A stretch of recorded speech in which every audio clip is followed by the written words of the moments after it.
Take our lead, let's help you make your mark. Our goal is your satisfaction. Let us show you the way. Make elephant toothpaste. Pour 1/2 cup hydrogen peroxide solution, 1/4 cup dishwashing soap, and a few drops of food coloring into the bottle. In a separate container, mix a packet of active yeast with a little warm water. When you are ready to do the demo, pour the yeast mixture into the bottle. The 17th of November 2020.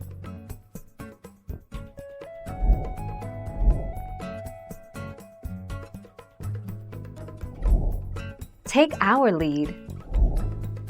Elephant toothpaste procedure. Pour approximately 50 milliliters of 30% hydrogen peroxide solution into the graduated cylinder. Add approximately 10 milliliters of potassium iodide solution. Do not lean over the cylinder when you do this, as the reaction is very vigorous and you may get splashed or possibly burned by steam. 3 June 2020. Thank you for watching. Please subscribe and hit the bell notification.